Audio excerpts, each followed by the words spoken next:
due to nerves, and as you can see, and to enable us to enjoy our meals properly, myself and Andrew will speak before lunch, and then as we're relaxing afterwards, Tom, the best man, will take to the floor and keep us entertained. No pressure there. Thankfully, I've just had news from the kitchen that lunch is nearly ready, as we've been saying for a while. Therefore, we need to keep our speeches very brief, which is no problem at all. It is without doubt that as parents, two of the proudest days of your lives are when your children are born and when they get married. No one can feel prouder than I did today escorting Nicola, who looks absolutely beautiful, down the aisle or around the corner from the cottage to marry Andrew. Looking back over the 18 years Nicola lived at home, we have lots of extremely happy memories, too many to mention. Most of you will already know that Nicola has always enjoyed her books. This started at a very early age, when either myself or Brenda had to read a full nursery rhyme book before bed. And many a night I'd be asleep before Nicola and before the book was finished. However, not many of you will know that as a child, Nicola was quite talented musically. She was a very good trumpet player and accomplished on the keyboard. And when she was quite young, very good at singing. Don't worry, I'm not going to ask you to perform. Her speciality was Danny Boy, and although she sang it very well, she was so shy you couldn't actually watch her sing it. We would be sat in the lounge and Nicola would be sat at the bottom of the stairs with the door closed, shouting, "Don't look at me! Don't watch me!"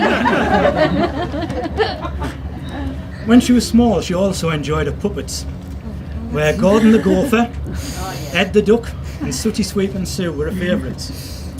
In fact, they still have pride of place in Nicola and Andrew's spare room. Well, they're looking a bit worse for your wear after 25 years, as we all are. But it was reading that Nicola really excelled at, and this eventually led her to go to university. The first time we took Nicola to Sheffield Hallam and got her moved into the halls, and then had to leave her, was probably one of the hardest days myself and Brenda have had to endure. We didn't speak all the way back to Darlington. We suddenly realised then that our daughter had grown up and left home. But thankfully she made some very good friends at Sheffield, as she had done during her school days at Herworth, and most of you were here today. But the most important person she met at Sheffield was Andrew. We first met Andrew in the Café Rouge on Ecky Road in Sheffield. And despite him not supporting Manchester United or having any interest at all in horse racing, we knew Andrew was, and indeed is, the perfect partner for Nicola. It is tradition at weddings to officially welcome the groom into the family.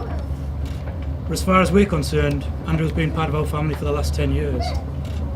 As well as making Nicola extremely happy, he's a brilliant tour guide when we go away for weekends and gets me out of a mess when I have computer problems. It is obvious from what's already been said that we're extremely proud of both Andrew and Nicola. Even though they've been together for 10 years, it was still nice to be asked by Andrew for my permission to marry Nicola. And this happened in Iceland, and while we were there they got engaged. Initially we thought it was going to be a quiet wedding, probably in Italy, with a party back home in the UK for family and friends. However, because Nicola and Andrew have been to many of their friends' weddings and enjoyed them so much, they felt that they wanted them to share in their special day. Nicola and Andrew wanted their wedding to be very personal to them, and therefore they chose Yeldersley Hall, which has enabled them to plan and create their dream wedding themselves. And I'm sure by the end of the day, you will agree they've been very successful in achieving this. We would also like to thank Andrew's parents, Simon and Pam, both in helping with the cost of the wedding and also welcoming Nicola into their family to become Mrs. Leach II. Well, as the onion barges are about ready, I would like to finish with a toast and then hand you over to Andrew, our new son-in-law. With shots. So these are... Yeah. As we haven't got any Prosecco poured out, I suggest we all have a dabble with the homemade shots. Can you... Bit of a shake. Made a shake beforehand.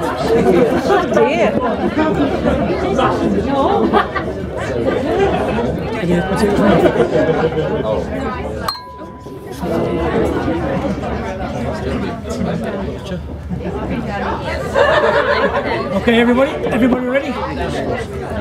I'm ready.